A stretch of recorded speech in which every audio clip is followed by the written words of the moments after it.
This is Gus. And this is Jerry. And this is Gus and Jerry Unleashed, and this is our 8th episode, and we are delighted to be here. And we're fishing for a new sponsor. So we're enjoying from our friends in where are they? New Hampshire, Summer Polar Seltzer. These things are delicious if you've never tried them. They are. They're from Worcester, Massachusetts. Okay, I hope they hear us. We'll have to write Polar, right? All good. Send us a case. Yeah, please. Just in case. I know, yeah. So how are you, Jer? Hey, you know what? Things have changed a little bit in my life. I'm going to have some surgery coming up here on August 7th to replace my knee replacement. Your knee replacement. Which broke. So was the original knee warranted? No. 10 years and out. It's 12 and a half. Oh, son of a gun. What are you going to do? I know. Well, I've had a couple of hips. Hippie guy. I don't know when they expire, but it is remarkable what they could do with joint surgery. Yeah. I mean, I had hips done. I had one done last year and another done 10 years ago. And the difference is remarkable. I remember 10 years ago, they were saying, oh, it's really amazing what they can do and blah, blah, blah. I had about a 2-month recovery. And then I had it done last year, and then I had like a 2-week recovery. And then I went back to the doctor for the follow-up, and I was, all proud, telling him all the workouts I was doing and everything else. He's like, dude, you're not training for the Olympics. Cool it. Not yet. Just walk. And I'm like, really? Oh, all right. No good deed goes unpunished, right? So but yeah, I am. I wouldn't even know it. I don't even notice that I have them now. It's amazing what they're able to do. So it's pretty remarkable. I pray and trust you have a terrific, nice, easy, well, thank you. boilerplate deal where they go boom, boom, and they do their thing. They put that beautiful new knee in place. And you're dancing a jig in no time. Yeah, because, I like to be a dancer. That was my one wish in life, which didn't work out too well. That's right. Yeah, so much for that. The knees kind of killed that. There's something to be said to be a dancer at heart. I'm always dancing around everything. All right, well, let's dance around some topics on the show. All right. Today's culture moment, because we do love to eat and drink. For sure. We eat and drink different things at different times, but there are some unique dining choices that we are lucky to have in the Cleveland or general Northeast Ohio area. And since you brought this one to the table, I'd like to, have you talk about this first. Well, the Bourbon Street Barrel Room down in Ohio City or Tremont, whatever, it's probably more Tremont than Ohio City. It, for me, I'm a big, huge fan of New Orleans style foods. When I would travel, if I was going to New Orleans, I just indulged as much as I could. So I never thought there'd be one so close to home that was pretty authentic. And this one is. This one does it right. The jambalaya is to die for. I love jambalaya. Oh, my God. The gator bites, which taste like chicken. Tastes like chicken. That's what I understand. It's just amazing. Yeah. Amazing. The catfish dip. There are just so many good things there, plus the drinks, of course. And if you're a beer guy, the Voodoo... What is it called? Voodoo something. But anyhow, it's a bourbon-style beer brewed and made in New Orleans and then shipped out. And it is a Voodoo something. It's not Voodoo something, but it's just an amazing beer. And they have many of them from the New Orleans area, which is just fantastic. So that's one of my favorites. Have you been to Russo's? I have not. Russo's is New Orleans style. That was the fellow that started at was the chef at the brewing company right there in the Merriman Valley, and we had the restaurant across the parking lot, and we had Poochie's in the valley. And this guy had worked since he was 17 years old. At the time, he was in his mid-30s. He's like, I haven't taken a day off. My wife and I are grabbing a mobile home. We're just taking off because the restaurant had closed. Okay. And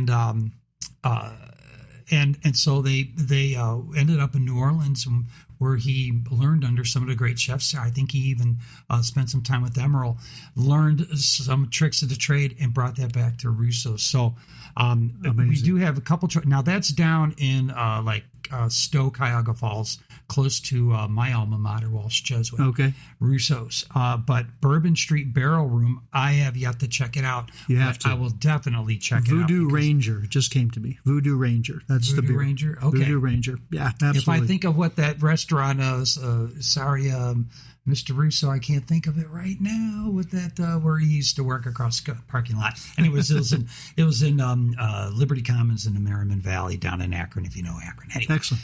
back in the day. How about you? You got one? Yeah, I just went to it. It was Quintessencia. Quintessencia. The fifth essence, or quintessential. It's a pretty cool place. Now, what they do is they do Latin and Spanish. So I had a Venezuelan dish, and I couldn't remember, because I don't always remember the names of these things. But they have some, their seafood soup is very popular. And they also have churrasco con chimichurri, which is a grilled steak paired with an aromatic fresh chimichurri sauce. I didn't have that, but it sounds good. I mean, I had this, the Maduros con queso with the plantains. Really, really nice, and it's very cheesy. They have grilled octopus there. Oh, It's nice. a lot of fun. Nice. So, and a lot of these restaurants, and it's, only because, we're here in America and we don't always have, in Cleveland, it's a little different than a lot of places, but, there is Mexican, there's Venezuelan, there's Portuguese, there's Spanish, there are all these Latin influences, and they come up in different ways. So when people see like a Quintessencia, they might think, it's another Mexican restaurant. Trust me, it's not. It's really got a lot of variety there. And I do love Mexican. There's a lot of Mexican. I love Mexican food. But the fire burrito at Cozumel Sounds nasty. Oh no, it's wonderful. It's really good, and you get the green hot sauce with it. Thank you very much. Sour cream teams it all down, but no, it's a unique place. We've just discovered it over the last couple of weeks, and it was really nice. You had another one. So yeah, Bad Medicine, downtown Cleveland. I am not I don't do the fancy cocktails or any of that type of stuff, but you have to go there, especially if you like cocktails, because the electric cocktails are what they call them, and they actually light them up. Neat. And it's pretty cool to watch them make it and somebody consume it when it's all lit up like that. So just the experience of watching it while I had my beer, Voodoo Ranger, by the way, no. Yeah, of course. Yeah. That's your new brew. And the food is very unique. It's very different.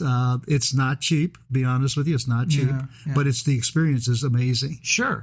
Yeah, I mean, because a lot of times, to get that special experience, you're going to pay for that quality. Yeah. It's just I was the oldest guy in there by 5 times at least. So I just went to watch. But again, with the dancer heart. That's right. Young at heart. There was a lot of choices. We have, again, so many great dining choices.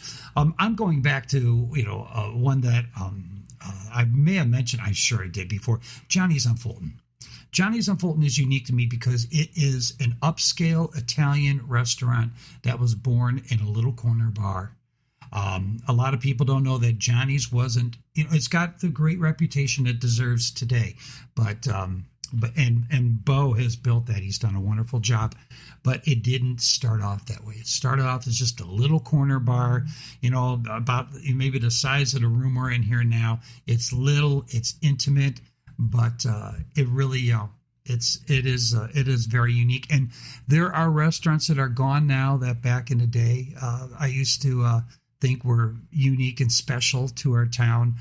People that are listening to this or watching this might remember the Theatrical. Oh, love that. Down on Short Vincent. Yeah. And the whole Short Vincent experience. I drank with the monsters there. Yeah. Danny Green and I were close. Oh, you guys, cut it out. I think you went to his birthday party. I did. Yeah, cake and ice cream. All right. I think wait, do you got any more? No, I'm good. Soul Garden in Parma. I think that's still around. That's a good one. That's unique. A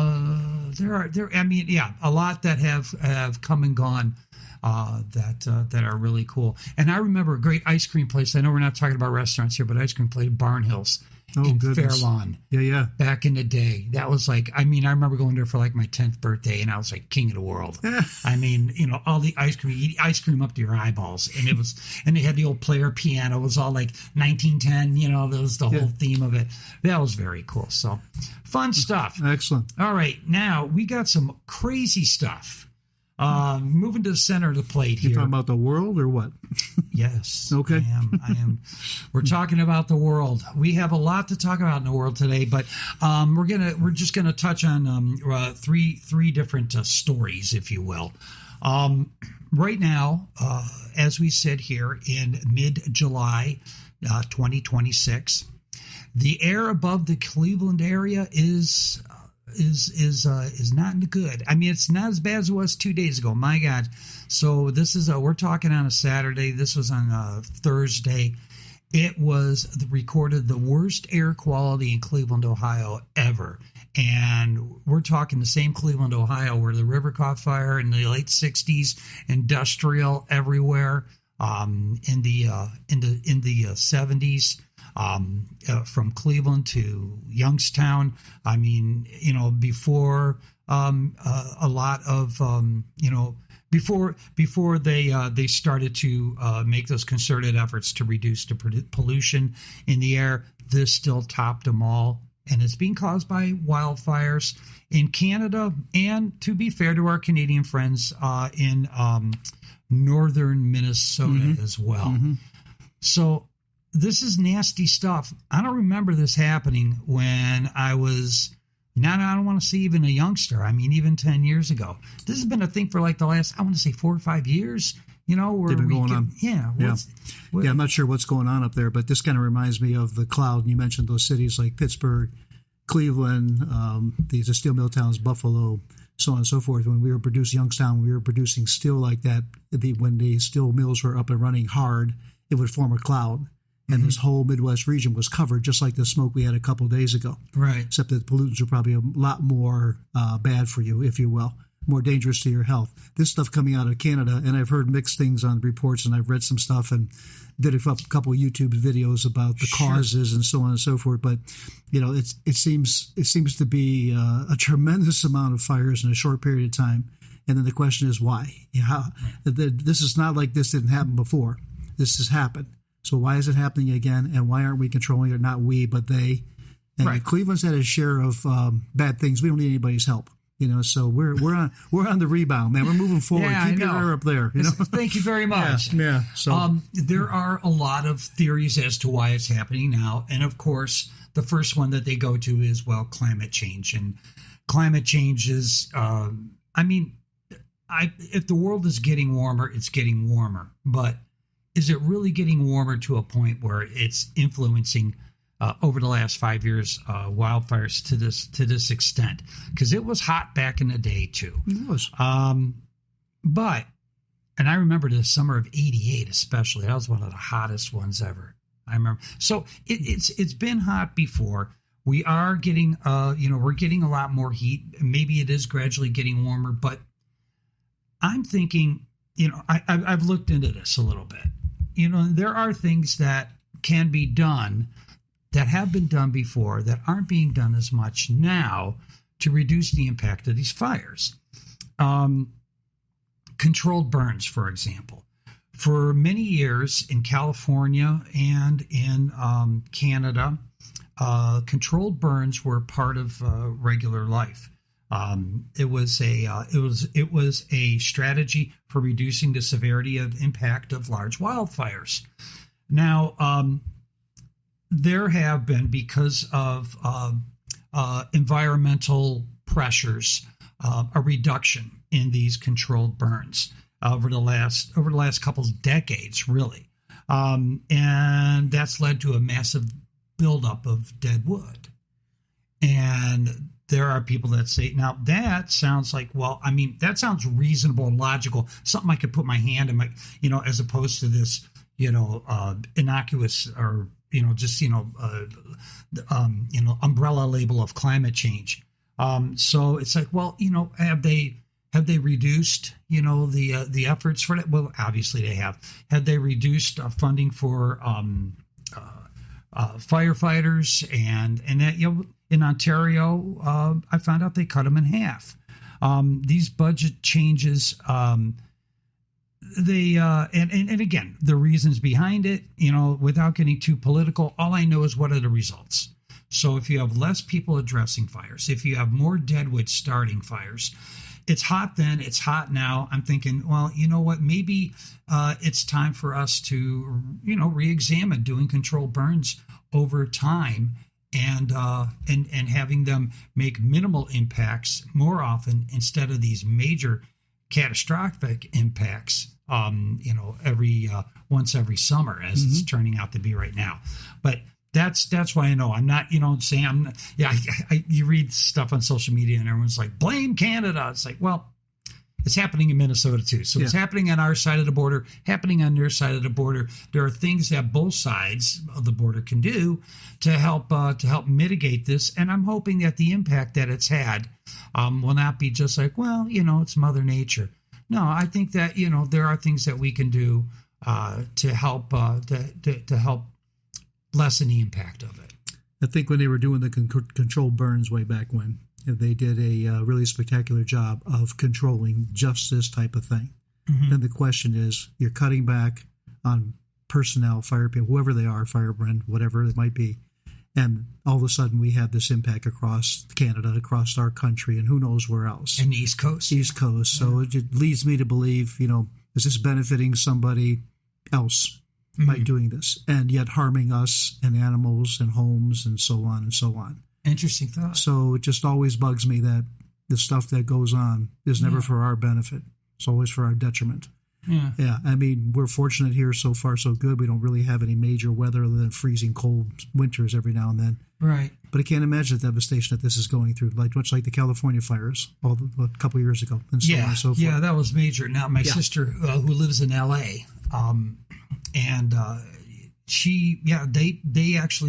they were fortunate. They had a rental property. They have Airbnbs, and they went to one to escape the heaviest impact of it near where they were, which is closer to Sunset and all of that. And they went east and spent, I don't know, maybe a few weeks out that way. A lot of stuff they do remotely, so it worked out well for them. But there are a lot of people that don't have that luxury, and it's very unfortunate that these are becoming more and more of a environmental impact, even though temporary. Yeah, it just changes everything. It really does. Right. Anyhow, well, okay. Let's bounce along. We didn't beat up on Canada too bad there. That's good. No, they're good people. That's what they say. I like it. We're big Rush fans, right? Yeah. Oh, hey, come amen. on. We're big Rush fans. Amen. So when I was corporately working, I loved covering that territory. Yes. My corporate job took me there, so it was pretty cool. All right. Yeah.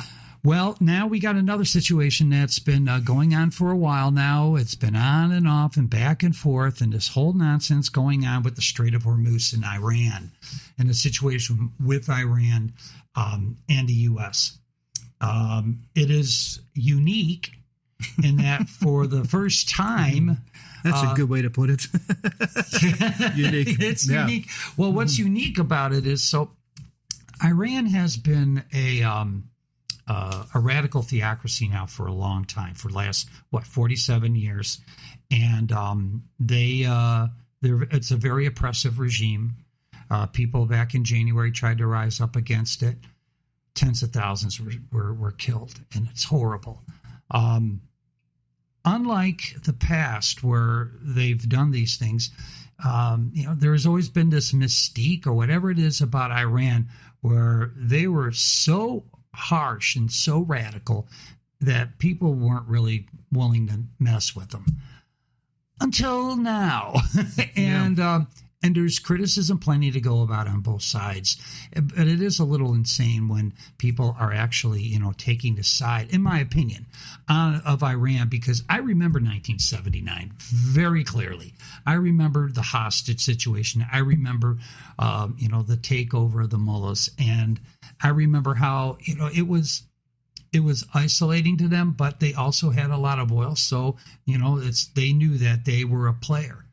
And they've leveraged that ever since. Now we got the situation with the Strait of Hormuz, which should be international waters.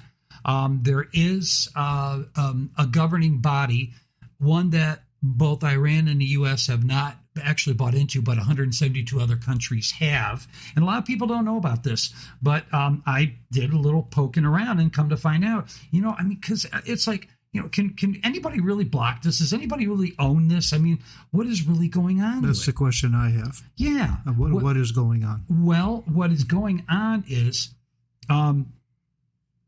there is a United Nations Convention of the Law on the Sea, a UNCLOS, okay? Now, this is something that has been going on for a long time. It was adopted in 94, but it was never adopted by the U.S. and Iran and a couple other countries. But what it says is, no individual country can take control over an open water of sea that is shared by different countries, more or less. So you have the UAE, you have Oman, and you have Iran that are all, right around the Strait of Hormuz. You have a situation where you have countries that border it, but they're really not supposed to control it. And Iran decided they were going to control it first, and they're hitting neutral ships, and that would have violated this if they had been part of it.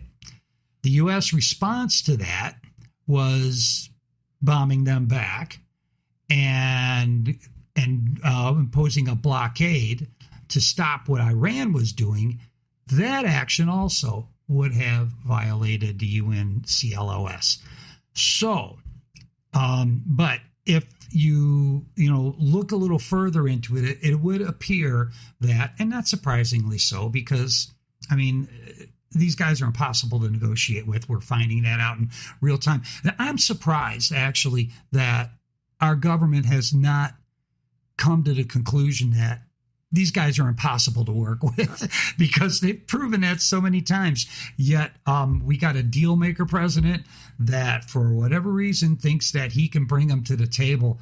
It hasn't worked. And so now we're resorting to actually targeting some other military targets and bridges. There are a lot of people that are on the Iranian side that are saying, and people in this country too, that we're targeting civilians.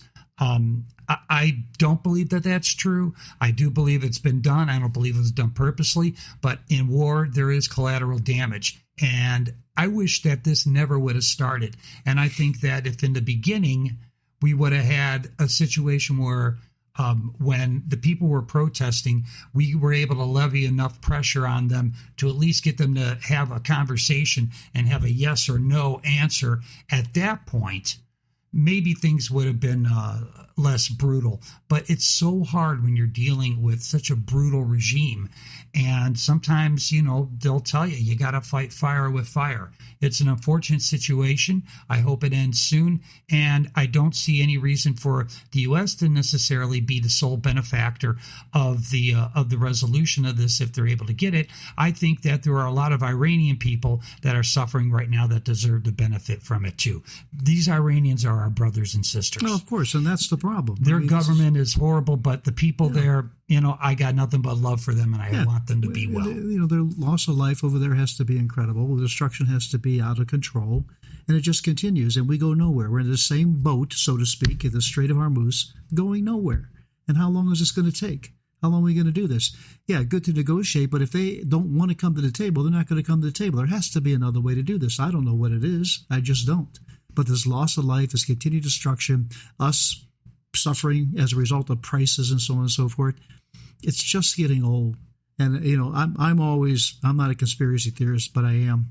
Mm-hmm. I always think there's just something else going on that we don't know. This is all intentional, and we're not going to change it. Follow the money, and you get your answer, right? Follow the money. All the time. All the time. So, and there are people that are, there's a lot of greedy people in our government. We've talked about this before.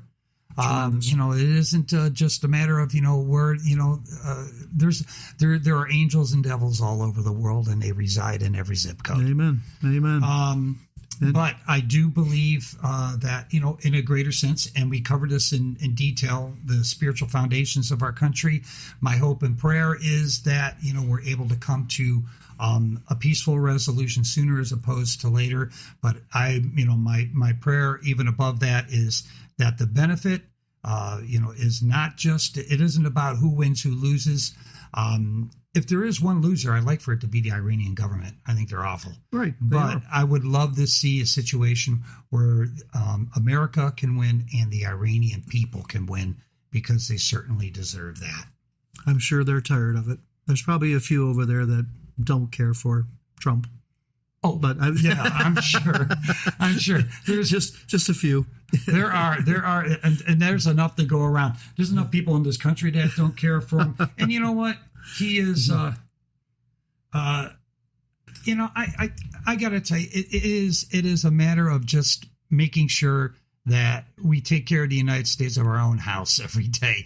Try to do the next right thing. I do believe that Trump wants to do the best for this country. I am one of those guys.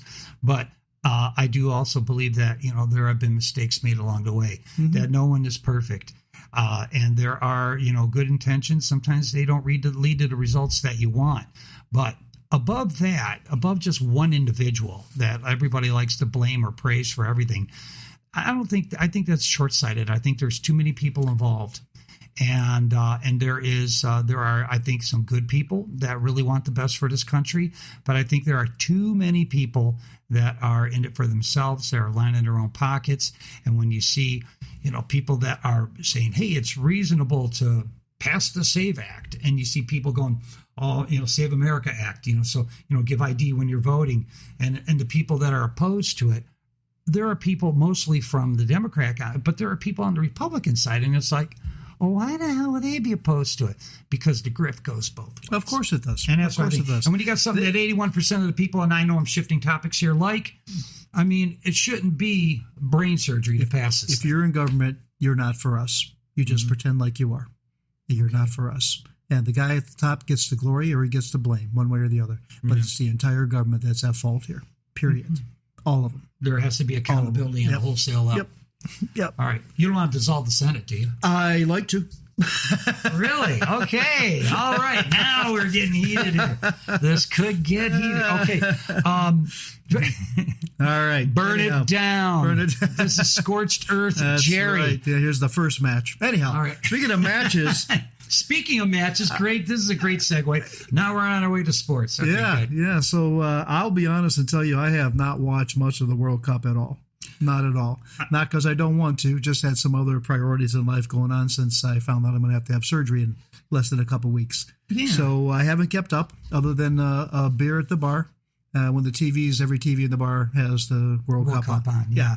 So I've played more soccer as a youth than I've watched it on TV. But I do watch the World Cup, and but I haven't watched a ton of it either. And again, life happens; you get busy. Yeah. But it is. But I have checked out the highlights on YouTube. Have been interesting, and it is pretty cool to. And if you're not a big soccer fan because you don't get the whole strategy of where things are going in between those rare goals, go to YouTube and watch the highlights, and it'll you can watch a whole match in 15 minutes. It's very entertaining. That's usually how I watch the Browns game. Yeah, the last 3 minutes. That's all right. that matters. Yeah, right. Yeah, because that's when everybody wins or loses, right? That's right. Of course, we have some stars here. Lionel Messi, he is 39 years old. On the Argentine side, we have I'm going to mess up his name, but maybe Lamine Yamal for Spain. He is an 18-year-old wonder kid, and he's playing on Spain. And he is the best young player. Messi is. There is it was a photo or an ad for UNICEF or something that was done close to 18 years ago, where Lionel Messi is bathing this kid in a little plastic tub bath as a little baby. Get out. Yeah, it's true. And now these two guys are going to meet each other in the World Cup. Oh my Isn't that goodness, amazing? that's something. So there are some He's amazing not giving him a things. bath, is he? Well, we'll see what happens. I hope it's not a bloodbath. I hope it's a There very you go. competitive match. But you know, there are a lot of people that wanted the teams that are in the semifinals, England and France, to be there. Mbappe is one of the top players there, and the guy from England, I can't remember his name. We're having trouble with memory today. Is this the Alzheimer's edition? This is the all-time. Okay. You know, the guy from Harry Kane. All Harry right. Kane. And Jude Bellingham. Those are the stars from England. They're going to be playing France in the semifinal game. If you love soccer, you will see some excellent soccer there, or football. My favorite player of the whole World Cup was Erling Haaland. He was that big, badass Norwegian guy. He's like 6'5", and he's a goofy dude. He's funny. and so I like him a lot. In the match, I don't know. You know, I'm the old guy, so I'm going to go for the old guy, right? It's like, yeah, let's go with Argentina. I'm rooting for a competitive match. I hope neither one of them have to go down to 10 men because of a red card. I hate that. So let me ask you this: Yeah. since you like the old men, do you know in an average soccer match how far they run during that match in miles? No, that's a great question. So I hope this is correct, because I saw this the other day, forget where. It might have come right across one of my news feeds, but it's an average of 11 miles per game. Oh, my God. Yeah, that's a lot. That's a lot. That's a lot. Unless you're Messi, then you're walking most of it and waiting for Holland. They're waiting for that killer pass and set him up, and he's boom. It's the most amazing game, because that is a game where you just don't stop. You're just constantly moving. AJ, do me a favor. You got your phone with you? Our producer, he's over there snoring. Our producer, AJ. Right? Do me a favor and Google how many people are expected to watch the World Cup. I am curious to know that. How many people? It's going to be in the billions. I'm telling you that. I wonder if Christ announced when he was coming back how many people would show up. Well, of course, you would have those who would say it's fake news. So they won't be there. You would have. They would say this is true. They would say it's AI. They would say it's an AI Christ, and well, it's not true. You know, that thing you think you see up in the heavens. Nah, it isn't. I'll go sit there by myself if I have to. No, I'll go. Even if I'm, if I'm 100% sure, I'm hedging my bet. I'm going to that field. Where do we got to go? Meet you in Crimea in 12 hours. Any luck there, AJ? 1.8 billion people will be watching the World Cup. That's pretty wild. That many people on Earth? Yeah. How many people watch Super Bowl? Wow, that's a lot. Yeah, that's amazing. It's more than the Super Bowl, of course. Now, while the game of American football is getting more international attention now, like basketball has in the last 10, 15 years, now American football is, but still it's not the king. 125.6 million. See, look at that.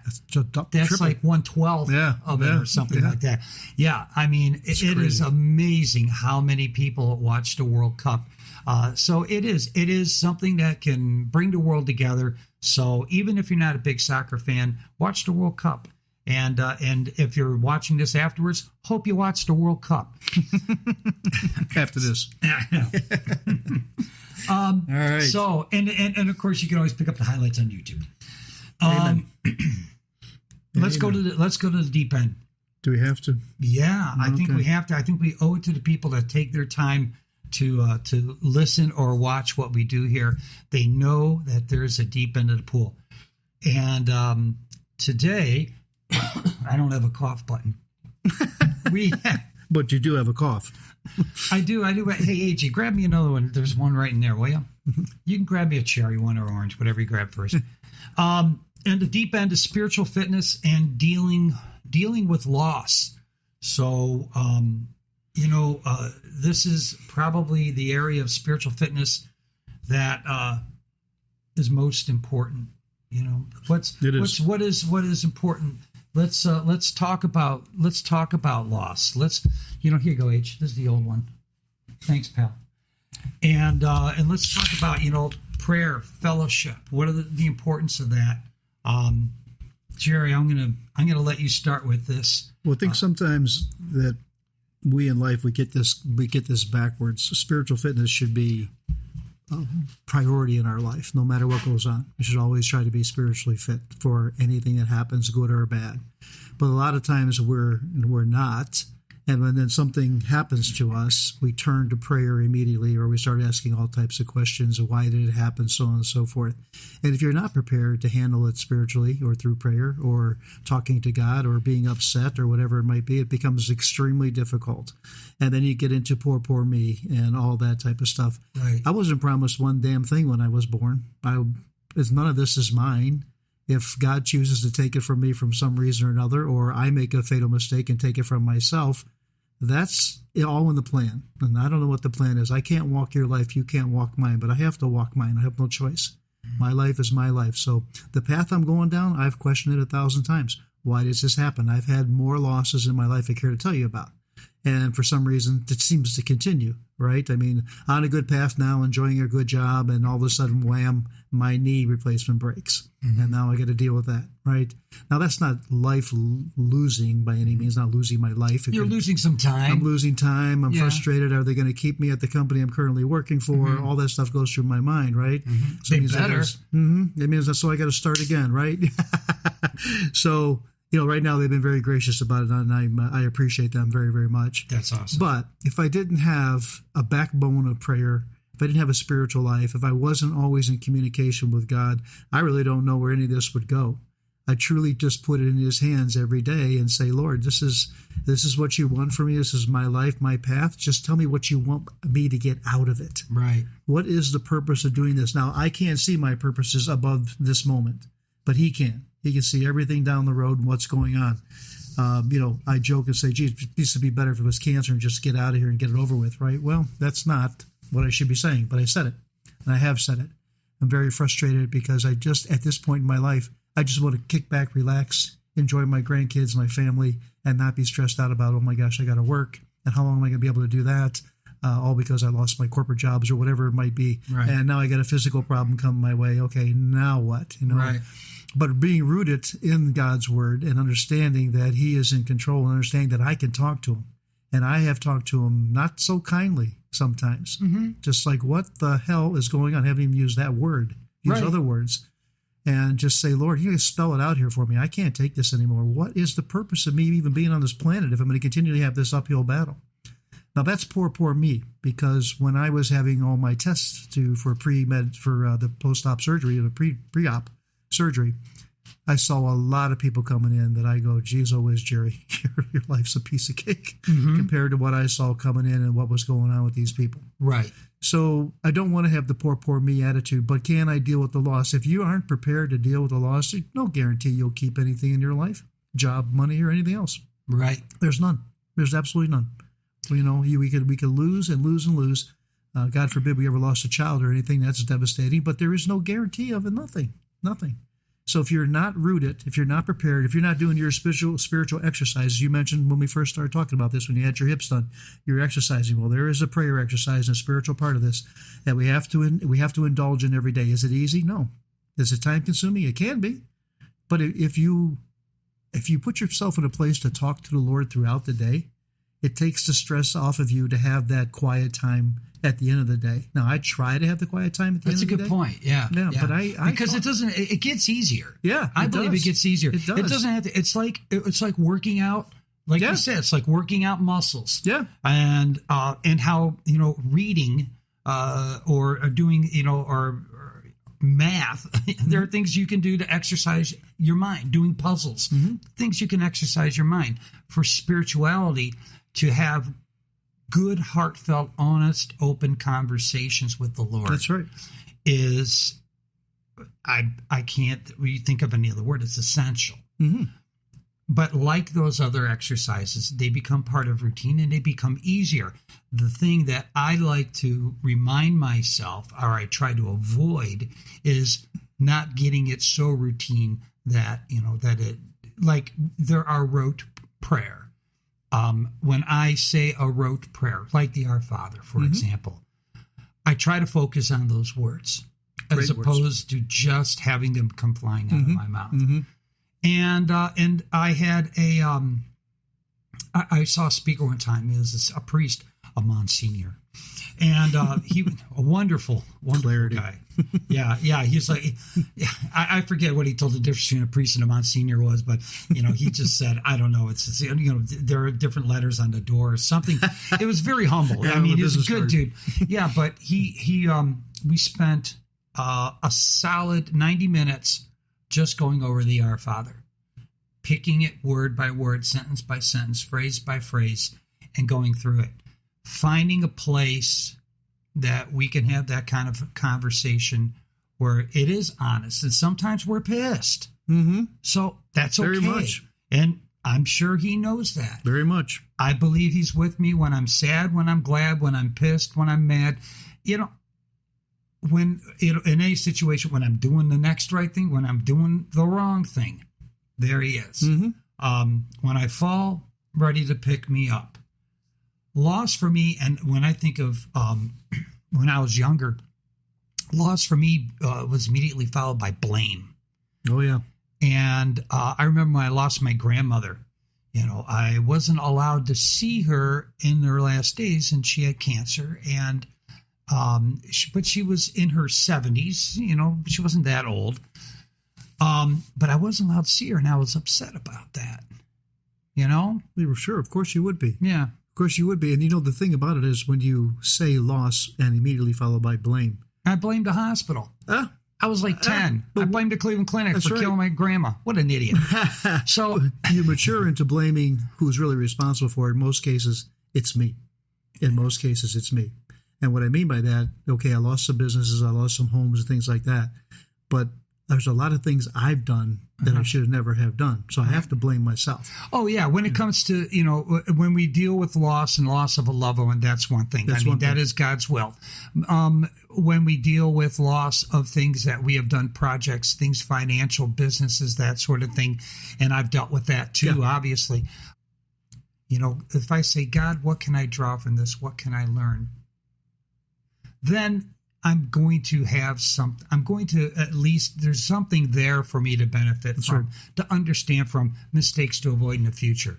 I made those mistakes, and now I know mistakes to avoid in the future, and it is pretty cool.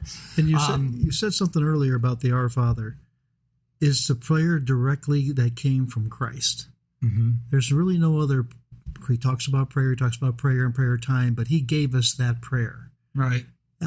Your 90-minute session to going through that prayer, I'd imagine probably could take a lot longer. Oh, it's an absolutely. amazing prayer. We had to eat. It's right before lunch. Come on. I mean, we're going to start this at 10:30. We are going to eat soon, right?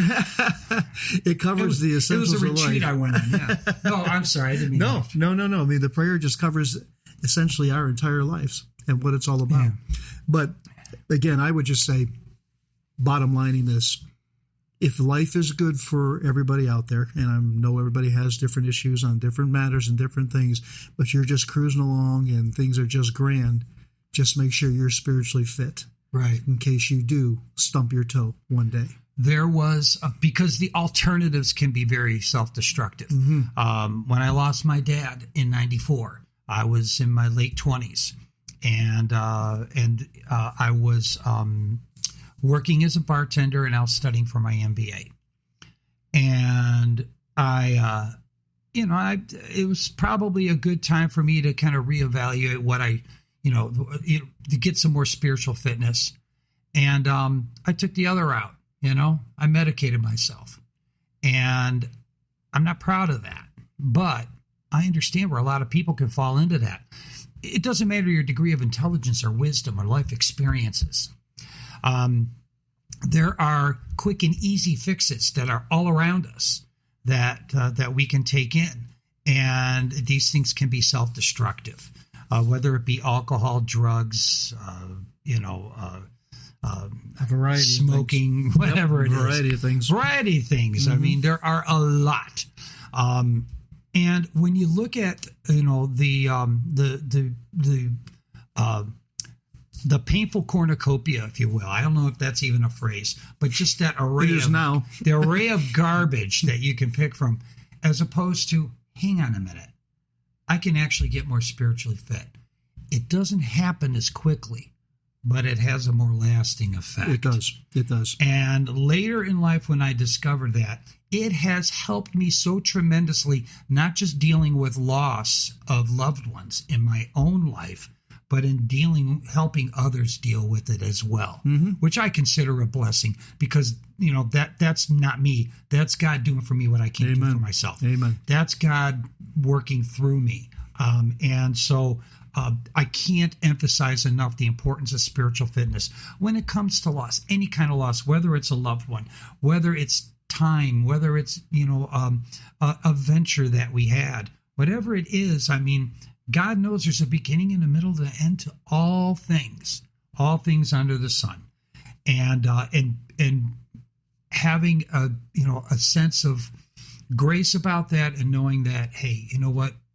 I know, but God's still on his throne, and it's going to be all right in the end. Yeah, absolutely. Absolutely. I think And if you it could helps. just dive into one scripture passage a day for a few minutes, and if you can apply it to what's going on in your life, and, with today's technology, you can Google what's going on in your life and ask for a scripture passage, which will come up. You can. It doesn't take but a minute. It's the greatest start to spiritual direction, spiritual fitness. Amen. It takes a couple minutes. That's it. Yep. But for me, it's the continuation of talking to God throughout the day, all day. And it starts with a desire. Starts with a desire. Start with a desire to do it. And God is waiting for us to open our hearts and have that desire to do it. And sometimes that desire doesn't come quickly. Sometimes it comes slowly. And sometimes it's a result of desperation. That's right. When people have tried everything else and they find themselves in a world of pain and flat on their back. That's right. And they can say, you know what? All right, I've tried all these other things. That knucklehead, Jerry, he said spiritual fitness. All right. Mr. Jerry. Mr. Jerry. And Mr. Knucklehead. Mr. Knucklehead to you. And son of a gun. Now, it's like, okay, now I'm going to try it. Now I'm going to try it a little more often. Now I'm going to try it on a daily basis. Now I'm going to try it throughout the day. Now I'm discovering that I'm more grounded, that I'm not freaking out as fast. Now that that's happening in my world, I know the source of it. I'm now I have a desire to go to it more often. Amen. That's a good thing. Amen. And that's the story. And that's the story. That's the rest. That's the rest of the story. All right. Thank you, Jerry. Thank you. Great stuff. Great. We really appreciate it. And of all the podcasts that we have ever done together, yes, this has been the most recent. Goodness, I just can't believe it. Have a great couple of weeks, everybody. See you again. We'll see you for episode 9. Take care. God bless.